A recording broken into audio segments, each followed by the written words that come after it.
Hey there! In this video, I'll be talking about this 1911 that was customized by Armand Swenson and then reworked again by my buddy Logan. This is a kind of an update video to something I made back in October when the gun was still work in progress. Now, as a quick rundown on Armand Swenson, who was he? Well, Armand was a Swedish-American who lived in California and worked on a whole bunch of guns over his career. He worked on a lot of bolt guns, but people really know him as like a 1911 and high-power smith. I found this article from 1978 from American Handgunner, which I'll link down below, that is kind of like a write-up on Armand and some of the guns he worked on back in the day. You can actually see, like, here, like that is what we got here. So Armand inspired quite a few people during the late 20th century. Famously, Bill Wilson and Armand were friends. Bill did a lot of phone calls and met Armand a handful of times in person before he passed away. And some of the things that Wilson still sells now, like the Ambi extra safety that they do, their bulletproof safety, is an evolution of Armand Swenson's Ambi safety.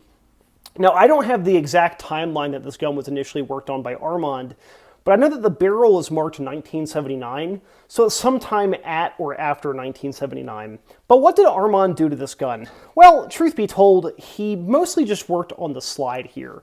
A lot of his full custom guns would have squared off trigger guards, and they'd be like full stainless or hard chromed guns, and he would do a lot of crazy work to them, like custom beaver tails and whatnot. Well, this gun, as I got it, was pretty much an untouched GI frame, aside from a slight bevel for a magwell, which may have been done by him or could have been done by someone else, but mostly he worked on the slide. So he fitted a rear sight to the gun that's a K-frame Smith & Wesson revolver rear sight, which is very handy at an era where you needed to have better sights on the gun. He would put the customer's last name initial in two spots on the gun. So one here through the rear sight along with a screw to help keep the rear sight in place. And then one here that used to be a barrel tensioner, or a barrel positioner to keep the barrel lined up. This gun at that point didn't need it. It just has like a beefier top hood of the barrel here, but it's still there as an aesthetic thing to say, hey, this was B's gun. The frame has Burnett electro-penciled in Armand's handwriting there, so the guy who bought this was some dude named Burnett. The front sight is a custom fabricated front sight that we've painted orange for higher visibility. Again, we want to have the sights easier to see, easier to shoot. Barstow barrel fitted to the gun. Custom barrel bushing fitted to the gun, whether it was a Barstow barrel bushing or one that Armand made. It's incredibly tight fitting. When I got this gun, the frame bit into my hands quite a bit, but the gun was a great shooter in regards to the accuracy. This gun was very, very accurate, and we didn't really monkey with that. Talking about damage, I have kind of like a lip-shaped scar right here from the frame and the GI rat tail, beaver tail digging into my hand as I was shooting. So I wanted to keep this gun because it was made by a famous gunsmith. It was something I bought from a friend to help pay for an engagement ring so he could propose and marry his wife.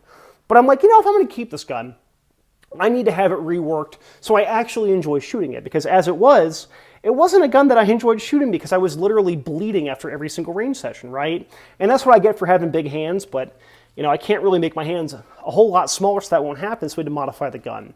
I'm going to go from top to bottom for this gun to talk about what we did to it. So for the slide, we didn't really do a ton of work. We did fit some new parts to the gun, but we kept the sights the way they were, the barrel bushing, all of that. Even the guide rod plug, the recoil assembly plug, is the same one that was there before. We did respring the entire gun, so new recoil assembly, new firing pin spring, new mainspring for the gun. We did keep the sear spring and the magazine release spring the same because they were fine, but like the recoil spring and mainspring, totally modified those. We did fit a titanium Wilson Combat firing pin and then a Wilson Combat bulletproof extractor. We want the gun to be a little bit more reliable and a little bit safer, so now it's a little bit more drop safe. For me, I'm not really carrying this gun per se, but I am shooting it from the holster quite a bit, so I wanted to make sure that I had a gun that would be safer and I would feel more comfortable actually keeping in a holster. We did reprofile the extractor a little bit, just to make it a hair more reliable with 45. But otherwise, those Wilson extractors are pretty much good to go in 45 out of box. Working our way down, we have a Wilson Combat, and we'll verify empty. We have a Wilson Combat ring hammer here. We went stainless because we like the look of stainless and stainless. And yeah, it didn't drop the trigger pull, but it did make it a little bit smoother. So I dig that. Working our way to the manual safety, it's a Stan Chen short manual safety that we fitted to the gun. A little bit of backstory here. We ordered this part from Stan Chen in, I want to say July, and when we first got it, it was actually out of spec. So we were reaching out to the head machinist at their shop, Daniel, who was very, very pleasant to work with and talk with. And we actually realized that the part we were given, again, was out of spec. Daniel and Chen Custom owned up to it, and they actually fabricated this a new part. Thankfully, we actually caught a handful of parts that were out of spec. We were the first customers who bought them and had received them, so they actually managed to recall those parts and then get all of those corrected. So Stan Chen short safety feels really good on the thumb. It works as a ledge, but it's not too big, and we just like that's a little bit lower profile manual safety there. Now, the grip safety beaver tail is something that you can't buy looking like this. Logan chopped it down, and initially it was a Caspian longer beaver tail that had like a speed hump. Not like the traditional, like, bump, but it was like a ridge in the middle of it, right? Logan cut it down to duck bill it, which is a very Swenson look, and then we removed the speed bump. He then sensitized the grip safety so we don't have to fully depress it all the way to be able to pull the trigger. And then he did a thing that I think is really interesting, and he did it really well. So this gun does not have a whole lot of straight lines on it. I will often get the question about, when did Colt's quality control start to dip? Really, it was like the 1960s. And it's not like it was terrible, but this gun's kind of an example where if we look at certain lines, like the line we have here, it's fairly straight, fairly uniform. If we look at the other side of the gun, it's like half as thick as it is on the left side of the gun. And it's not like a trickery of the eye. It's not like the grip panels are thicker or something. No, it's just the frame's not very even. Well, that persisted up into the beaver tail area. So we cut down the frame to a 250 radius, but Logan had to actually reprofile the grip safety after he cut it to be less material on one side to match the uneven contour of the frame. So again, I can't speak highly enough about my buddy Logan, but he did work that sounds baffling to someone who doesn't really know about it. Like, why would you cut it uneven? Well, if you want it to match the lines of the uneven gun, the part you're putting on there has to be uneven too. So it looks great, it fits great, it feels great, but it's just a neat little tidbit that Colt didn't make these guns super even, which means that when you're mounting parts onto them, sometimes you have to reprofile those parts to be a little uneven too. Working our way down, the trigger here is a Harrison design long trigger. John Harrison makes great parts. I've seen his custom gun before, and his custom guns look great too, but he's just doing parts these days. This is easily my favorite trigger to throw in 1911. Smooth face there. It has an over travel stop that you chop down to get it fitted to the gun. It's an aluminum shoe with a steel bow. It feels great. It looks great. I've got it in all 4 of my 1911s now, so I dig that. Working our way down further, we have an EGW arched mainspring housing that has been checkered for 25 LPI. I am someone who is weird and prefers an arched mainspring housing. Thankfully, it also matches the look of the gun. But for me, I find that the angle or the profile of it, when I'm coming out of my holster and doing like a presentation, I find that as someone who shot a lot of revolvers and Glocks, I just prefer how it feels and it feels more natural to me. Some people don't like it, which is understandable. But hey, I dig an arched mainspring housing. Big hands and being a Glock shooter make me prefer this.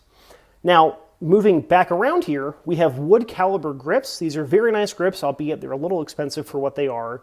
These are black walnut. They have no thumb scoop for the magazine release because that wasn't really common at the time. Excuse me. We have Wilson Combat screws, and then we replaced the Colt grip bushings with Chalice grip bushings. We bought a Chalice extractor to pull out the old ones. One of them was a little wiggly, so we wanted to correct that. At the front of the gun here, we have skateboard tape. You might be thinking, well, Paul, you did all this other work to work on the gun. Why not checker it? Well, it's twofold. The front of the frame, again, talking the unevenness of Colt guns, it's thinner at the top than it is down here at the bottom. So we were actually worried about cutting too hard into it and gutting through the frame. We don't want to do that, right? The twofold is that I wanted to have texture, and I like the look of skateboard tape on these guns. I think it's a cool look. It's very much the look I was going for of like 80s and 90s tactical, right? So I certainly dig that. Now, before I move to the magazine, I want to talk about the bluing. So this part came in the white when we got it from Caspian before we cut it down. We did a solution for rust bluing that Logan found, and it actually worked pretty good. This looks a little brown at certain points, and it's not like it's actively rusting. It's just it turned out a little bit darker because in the white the Caspian did was more of like a gray. I dig how it looks. We also did parts of the back of the frame. Less so for it to look a certain way, but just to keep it from rusting as we're shooting the gun. So, really neat thing. Magazine-wise, I have a 47D in here for photos, but I'm generally using the Wilson 500Ds in this gun for shooting. And speaking of shooting, I don't have any footage of shooting this gun as configured right now, but I did test fire it before we did the bluing, and it shot really well. It's still super accurate with the recoil assembly we have in here and how the gun's currently sprung. It's a very soft shooting 45, and it even feeds things like Federal HSTs, which for me is great because I probably wouldn't carry this gun due to the sentimental attachment, but if I wanted to, I know it's going to be reliable with the ammo I would be carrying in the gun. But it's just a neat, sweet shooter, and the history of Armand Swenson, for me, the sentimentality of getting it from a good friend, and then having another good friend work on the gun, make this a piece that I don't foresee leaving my collection until I'm packed into a pine box. So, I really dig it. What do you think of this gun? Do you like the look? Do you dig the 1970s accoutrement mixed with some more modern styling? Let me know down below. And if you made it this far into the video, thank you for watching, and our secret code word is hardball. Take care and have a great day.